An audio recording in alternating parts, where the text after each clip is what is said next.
And, during this kind of process of interrogation, the perpetrator asked for a moment alone with Berman. And Berman agreed.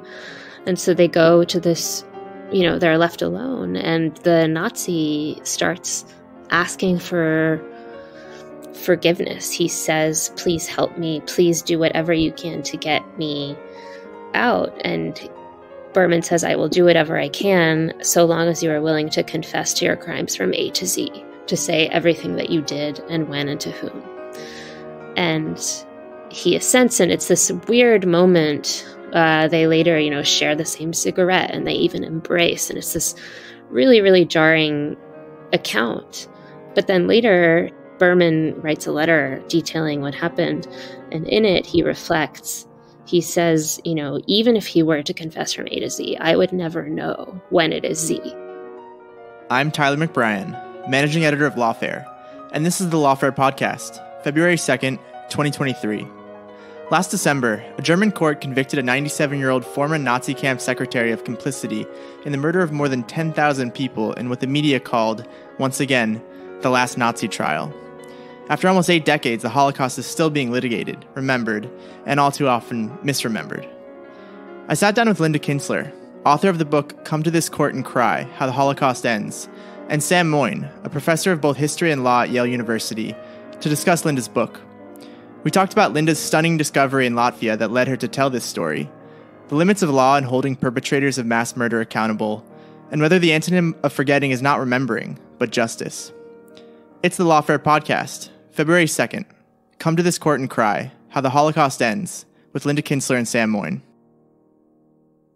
Now, Linda, I want to start with you. This is a remarkable book, one that's intricately layered. It's part investigative journalism, part work of history, part memoir, part detective story, though as you are careful to mention, it's not a spy novel, so to speak. It zigzags between many locales from Montevideo to Jerusalem to Sao Paulo to Riga, of course, which is kind of, I feel like, its own character in the story. To catch our listeners up who may not have read the book yet, I'd love to start where the book starts with the discovery that you made. And it was, as you'll probably about to say, sort of an unwelcome and jarring discovery. So if you don't mind starting there and just kind of sketching out a few of the basic plot lines. Yeah, absolutely. It's kind of a, incredible place to start, but also admittedly a very confusing one. So basically what happened was I was in Riga in 2015 and then later in 2016 as well, kind of poking around. And I found myself in a bookstore. And in that bookstore, I found this historical fiction spy novel with the title in Latvian of You Will Never Kill Him. And the first kind of main title character, the man whose name shows up on the very first page, was the first name and patronymic of my paternal grandfather, who was Latvian and who disappeared after World War II very abruptly before my father was even born, while my grandmother was pregnant. And all I knew about this figure was that there was this mystery surrounding him. We knew very, very few facts of his life.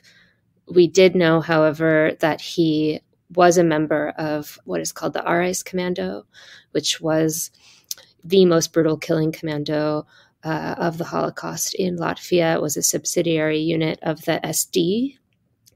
And that after the war, he had worked for the KGB once the Soviets took over once more. And then in 1949, he abruptly disappeared. So that's what I knew. And then I found this novel, which had a complete alternative history of my grandfather that framed him as a kind of traitor, spy, turncoat, but not in the way that I, already kind of suspected. His story was braided between chapters about this man named Herbert Suckers, who I had heard of, who was known as, at first the Latvian Lindbergh and then later the Butcher of Riga. He was a man who was a very famous aviator in the interwar period. And then during World War II, he too joined the Ares Commando and became a perpetrator. But he, unlike my grandfather, escaped to South America, didn't at any point hide his identity, thinking that he had no reason to.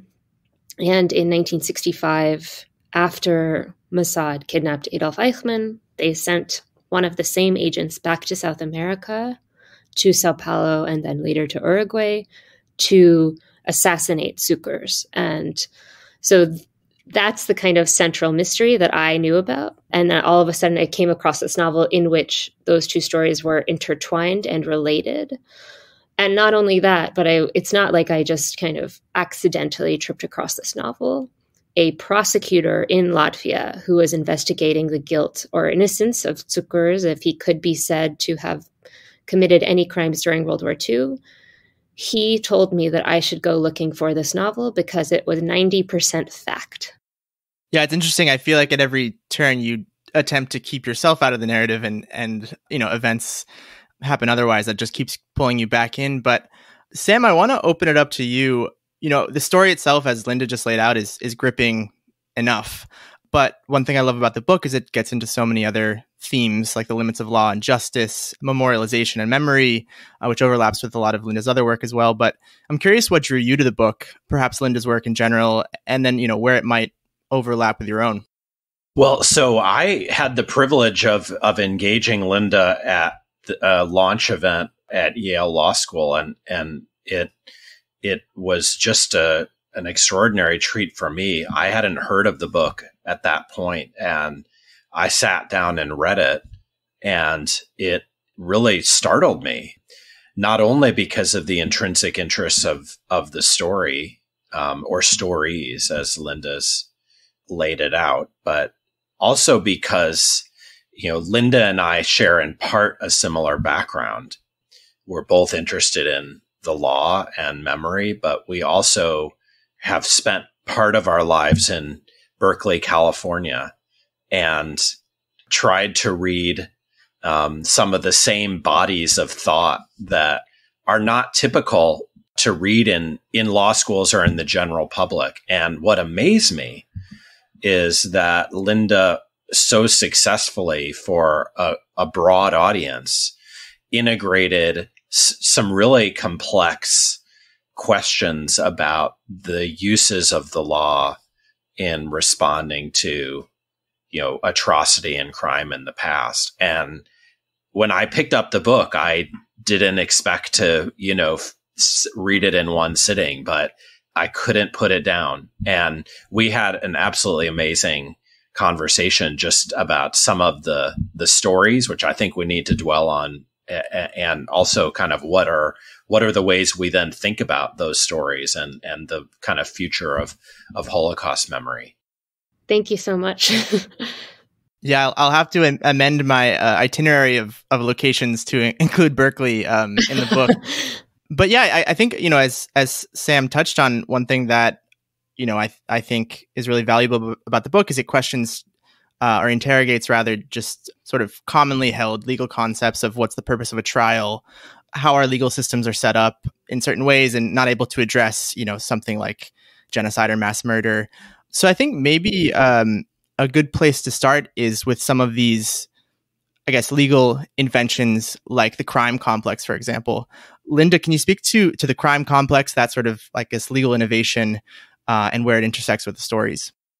Yeah, well, I think, to both of your points, for me, from the beginning, the reason why I thought that I had to write this book, despite many, abundant and ongoing reasons not to, was precisely because it opened up all these questions for me about the relationship between law and history and the different forms of judgment that each of them produce and their, respective and mutual relationships to fiction, because there's so much interesting legal theory about how, for instance, James Boyd White writes about how the legal verdict is in many ways a fiction because nothing is ever final before it is aired in the community. And it is ultimately the community that has a final say, which I thought was really beautiful. And because I encountered this case rather naively, I would say, and I quickly realized that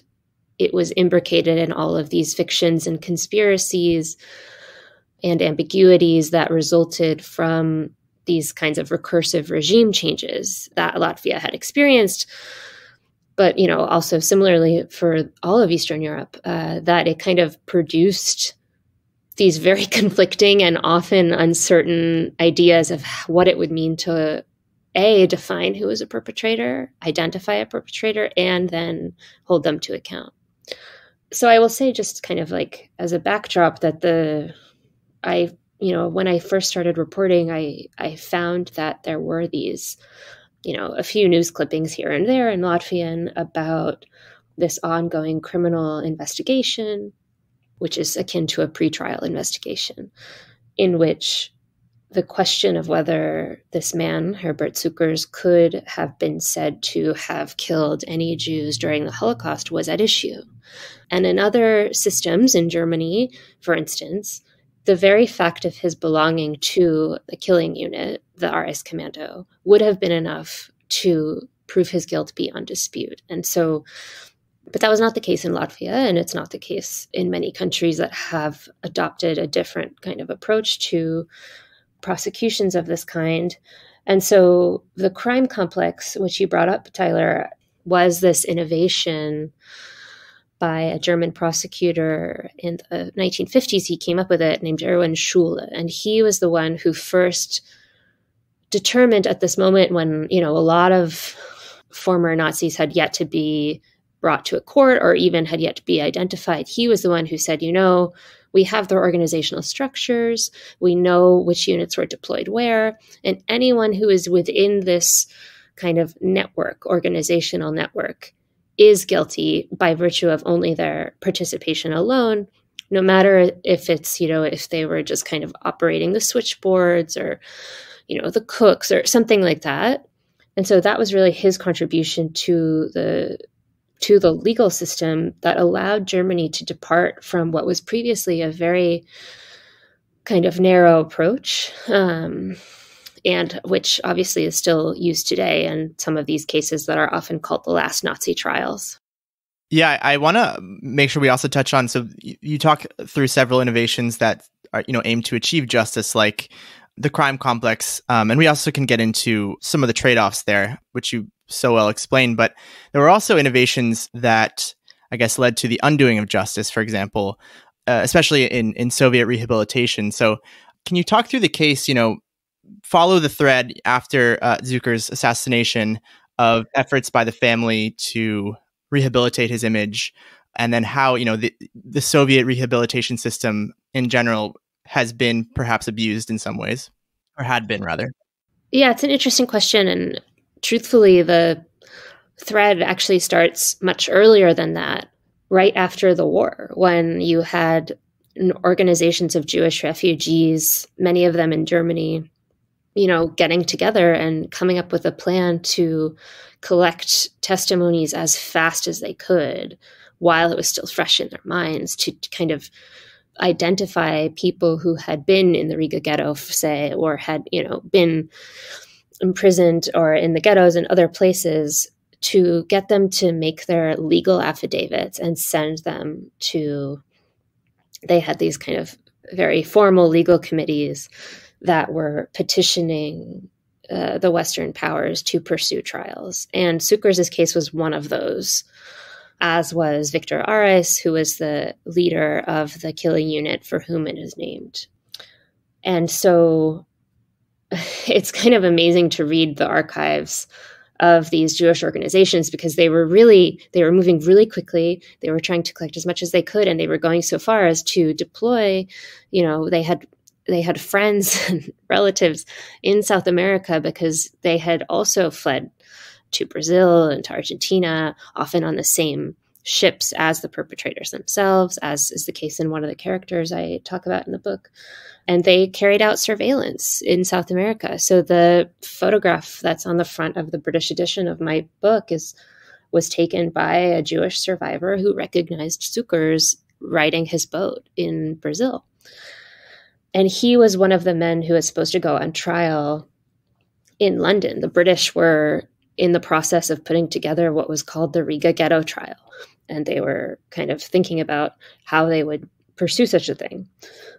But then basically what happens is the case gets transferred to the West German government first who take people into custody, and then it kind of unravels from there, because the system, which we now think of that has been built up over the last many decades, did not yet exist. Erwin Schule had not yet come up with the idea of the crime complex, so it kind of dissolved. Cukurs and Arijs were both escaped. Arijs kind of more dramatically, he took on another identity, and he was only found much, much later in his life. So, yeah, I guess to answer your question is because these prosecutions kind of really, really failed to take off, the Israeli government took it into their own hands. And one of the mysteries of the book, and one of the kind of open questions, is why an assassination in this case? Why not a kidnapping and trial as with Eichmann? When Mossad they spent a long, long time getting their agents familiar with Cukurs. They had a relationship. It was a kind of many months long ordeal. But when the time came to kill him, they kind of confronted him in this abandoned vacation rental right off the coast of Montevideo in this little hamlet called Shangri-La. And they, say that they meant to court-martial him before they murdered him. But according to the memoir of the lead Mossad assassin, Cukurs pulled out a gun. And so the minute he did that, they just killed him immediately. And on his body, they left an excerpt from Sir Hartley Shawcross, the lead British prosecutor at Nuremberg's concluding speech at the Nuremberg Tribunal, which, kind of conjured up the image of all of humanity standing before the judges. And he said, imagine that humanity was standing here before you and that they came to this court and cried, these are our laws, let them prevail. And so that to me was just a kind of an arresting fact, and one that is not consistent across the many later accounts of this assassination, but which does prove to be true in the archival documents. And so that is where the title of the book comes from. Sam, I want to go back to you and get some of your reactions as you read the book and as you spoke with Linda at Yale Law School. As Linda writes about Nuremberg, that it gave us the concept of human rights, but there was also kind of a negative flip side to that it wasn't what was achieved at Nuremberg was insufficient, and same thing with the crime complex, and nothing really, I think, could be sufficient to get back what was lost. So I'm curious, your reactions, what questions it raised for you, Sam, especially as it overlapped maybe with some of your previous work around human rights as a legal concept. It's a great question, and Linda's book really led me to rethink a lot about the history of post-war justice. I mean, right now, actually, a lot of people are interested in going back to Nuremberg and remembering that it was mainly an aggression trial, not an atrocity trial. And that's so relevant in the course of the current Ukraine war. But it also did initiate this very slow-moving attempt in different countries at different times to bring people to justice because of the atrocity crimes they've committed. And famously, that kind of gets new energy internationally in the 1990s with various ad hoc tribunals and then the International Criminal Court.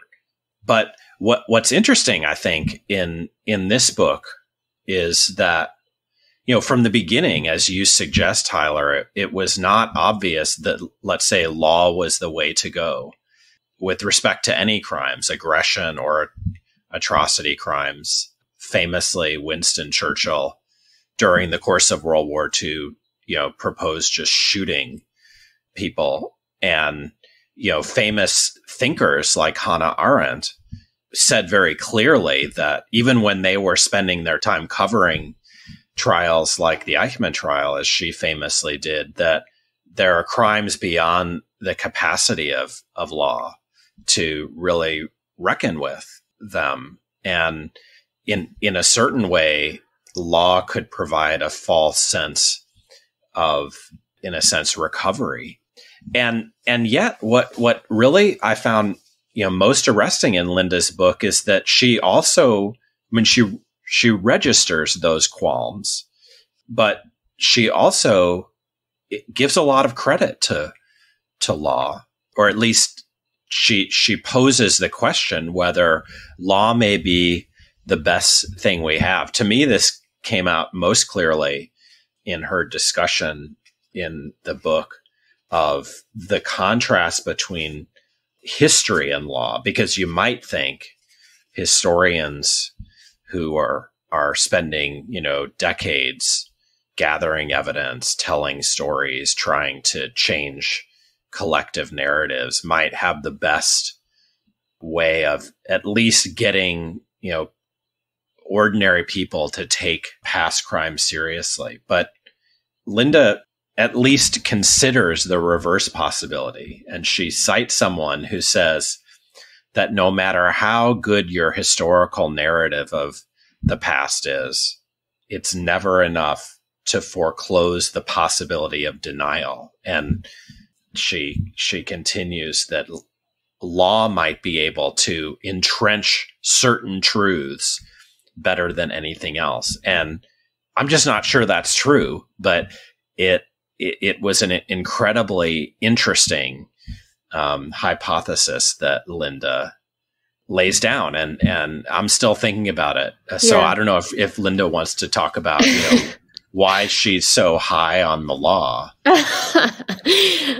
I don't know if I would say that I'm high on it. I actually feel very kind of that line, which is from Mark Nichanian, who is this incredible scholar and writes about the Armenian genocide and kind of how that particular historical event has been sequentially subjected to negation. But first, I want to just say about your earlier point, Sam, about how what Arendt writes in her trial report, she has these kind of two moments of like hallucination or kind of imagination, whatever you want to call it. One of them is in which she imagines herself in the role of judge and kind of corrects the verdict and says it wasn't enough. But the other one is where she writes, why didn't they just kill him? Why did they bother with this kidnapping and trial? It would have been so much more expedient to just leave him on the streets of Buenos Aires. Perhaps it would have achieved a different kind of justice, maybe of vengeance. And to me, I was thinking about the Zucker's case, which was conducted by, the same organization, and that did kind of live out that counterfactual for us. So we don't really need to wonder anymore. This is what happens when you have an assassination, at least I don't know. I mean, I think the fact that the Zucker's case in particular has been subjected to kind of unending discussion and revision and legal revisitation, I think is important, that he has become this figure who has, become a martyr, perhaps predictably. What was the second part of your question, which was also very fascinating? It's really just whether we should think that law can establish truths beyond contestation, because I would have said, look, there's an inevitable politics to history and to memory and to law, especially when law is a lot of the time in these courtroom proceedings around atrocity, both gathering historical information and, in a sense, doing its own history and affecting public memory. And so we don't know in advance, what law can do. It serves a lot of different forces. And of course, in your book, the ongoing Latvian exoneration of Zuckers is a legal proceeding. Mm-hmm. And so it seems as if we should treat law as just like everything else, riven with, interest and passion and different people's understanding of what justice requires. And it's not like it's bad, but it's not better at establishing truth beyond the possibility of denial. Right. I guess the reason that I thought so much with Nichanian and that line, which she says is, only law can posit the fact. And I think it's that line is tinged with so much bitterness, at least for me, because he is speaking in the kind of context of the French ban on Holocaust denialism. And it's not without trepidation that he says that. And I don't even think that he thinks it's a good thing necessarily. But it does speak to this kind of impulse that I think we see all around us in many contexts.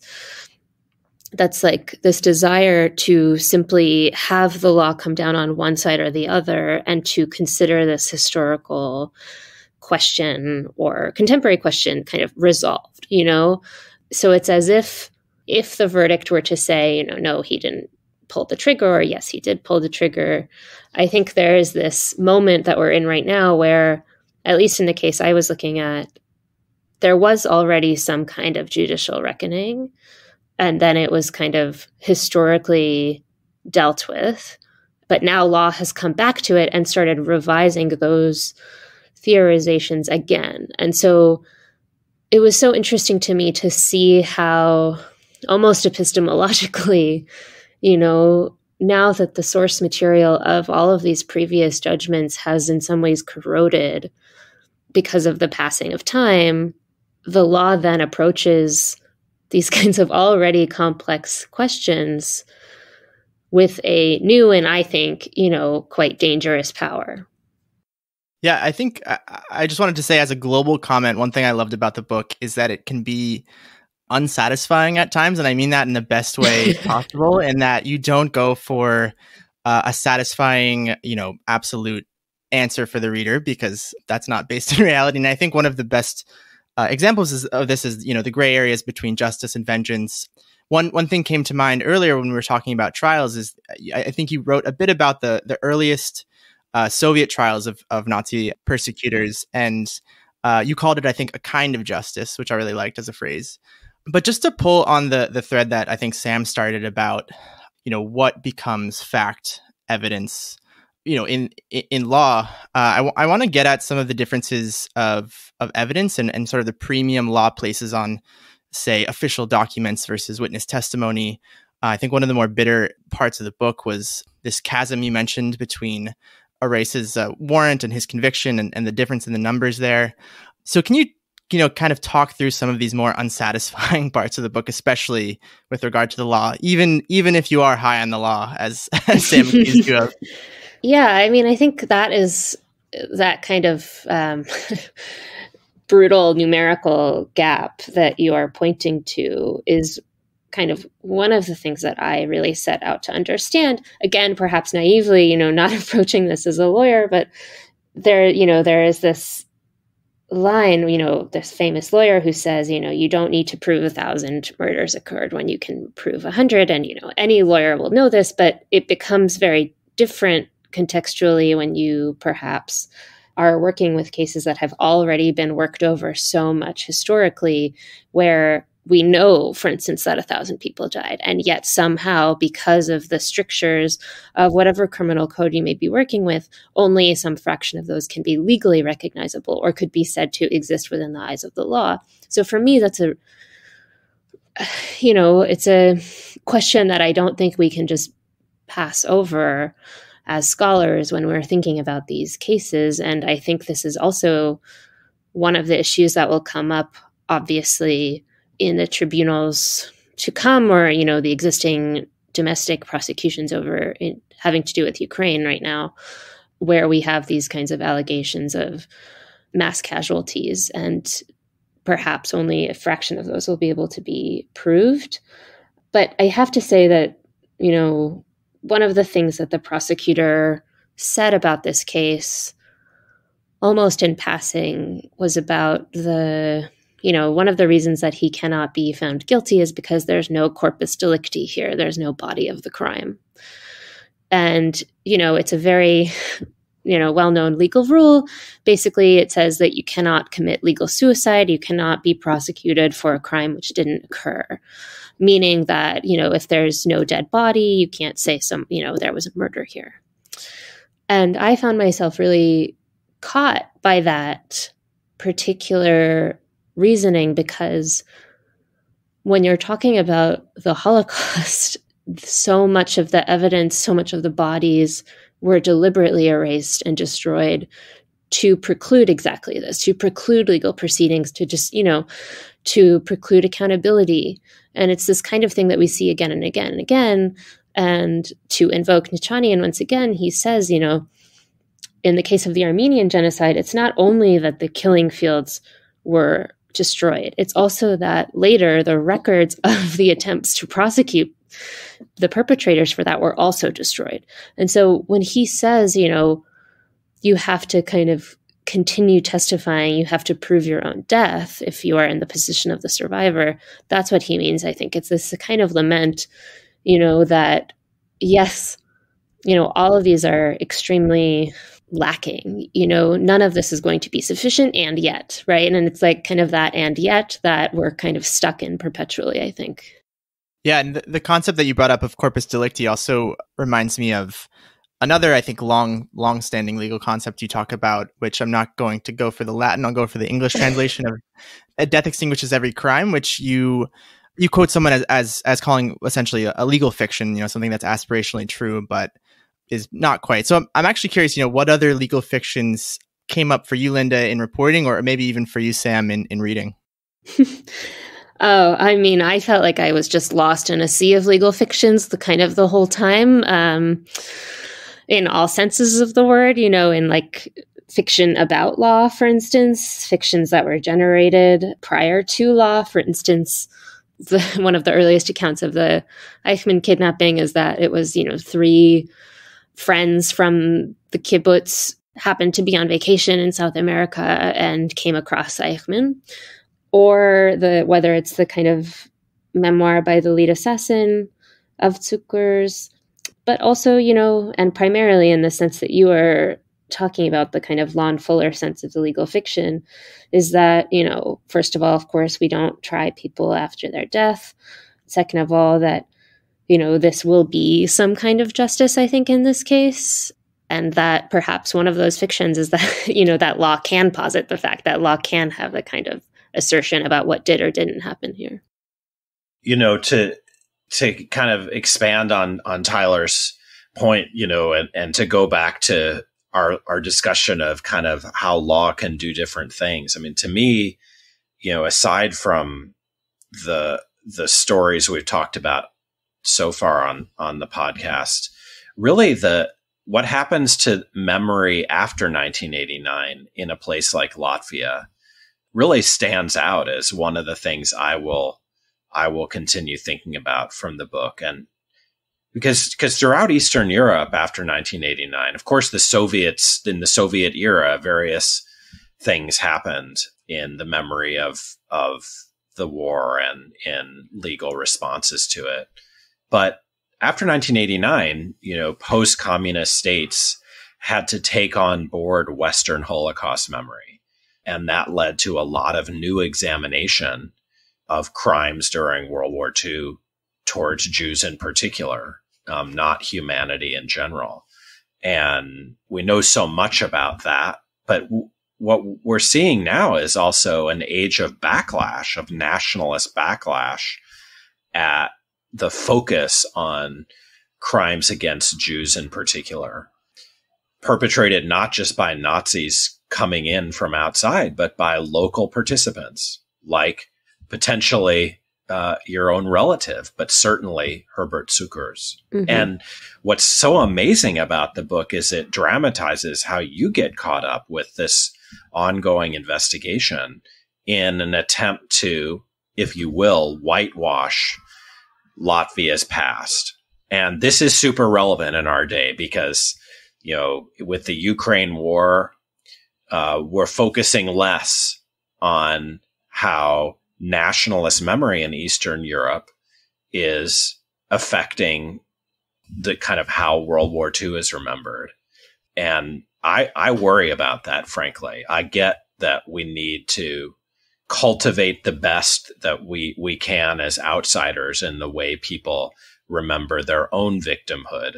But when we see events like you portray, current Latvian memory reconfiguring itself in a kind of nationalist direction, exonerating Latvians for their crimes, I wonder if we, one value of your book is getting us to look very critically at the way that law serves all comers, and now it's East European nationalists kind of in the ascendant trying to overcome this original legacy after 1989 of taking crimes against the Jews more seriously than before.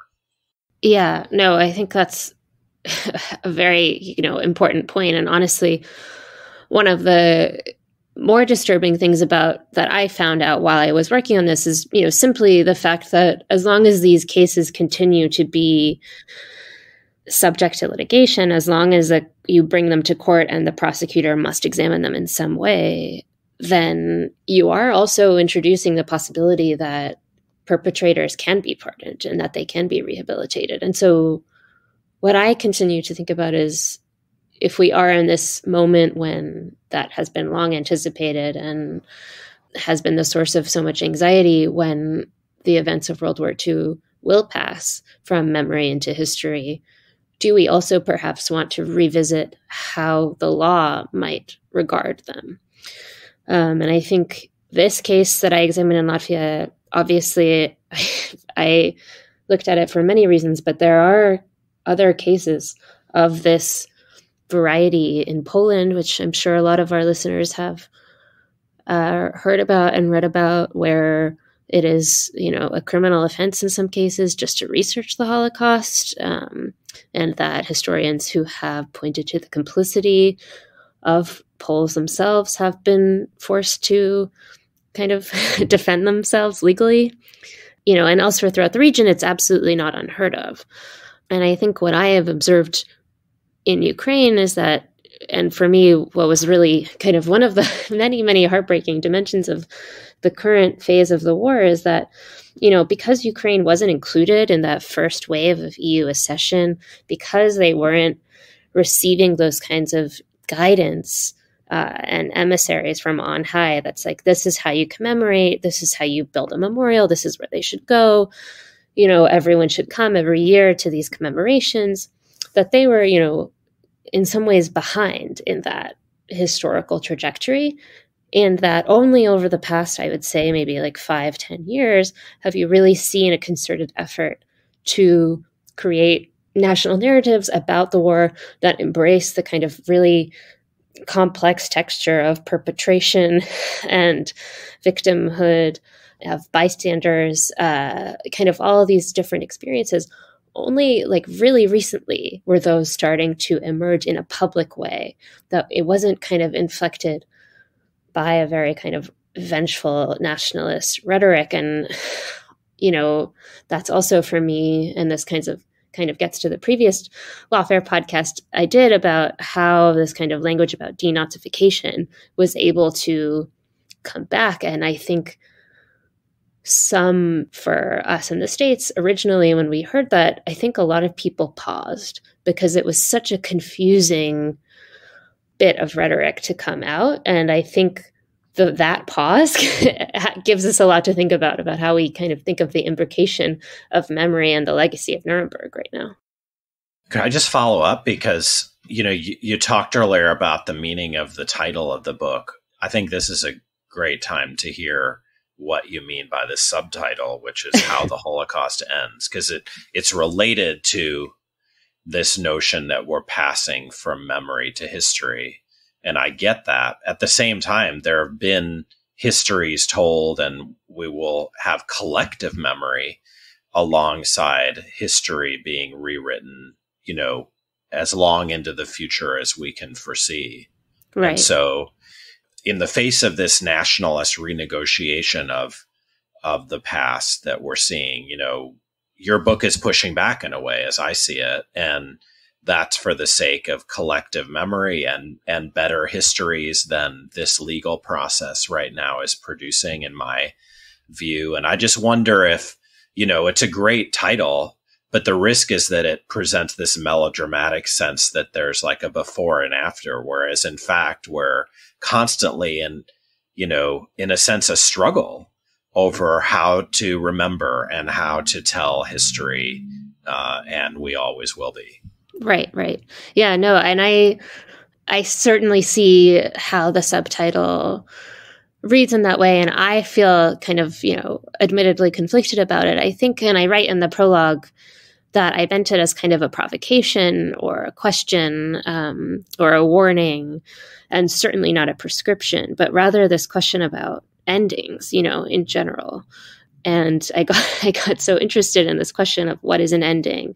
What endings are we satisfied by? Where do we say that legal judgment has reached an end, or historical judgment?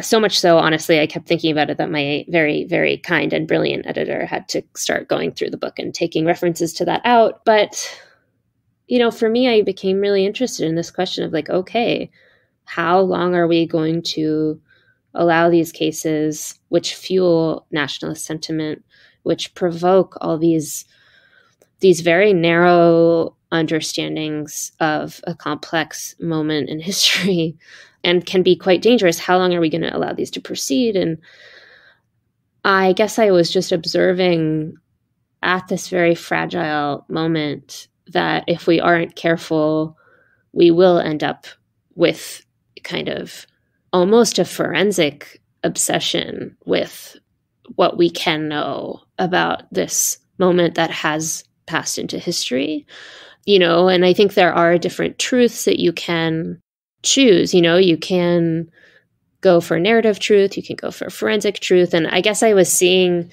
at this precise moment when the holders of the memory, the survivors themselves, the witnesses themselves were passing away and ceasing to be able to tell it to us firsthand. I don't think it's an accident that this historical moment is coming just as we have this increasing obsession, I would say, with finding out, for sure who pulled the trigger at what point, or where were they standing, or who betrayed whom. I'm sure a lot of people who are listening have also heard about the controversy over the former FBI agent who just concluded his so-called cold case to find out who betrayed Anne Frank.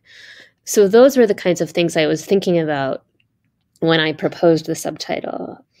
The French title is the antonym of forgetting, which I also adore and I think could work equally well and perhaps better than this one.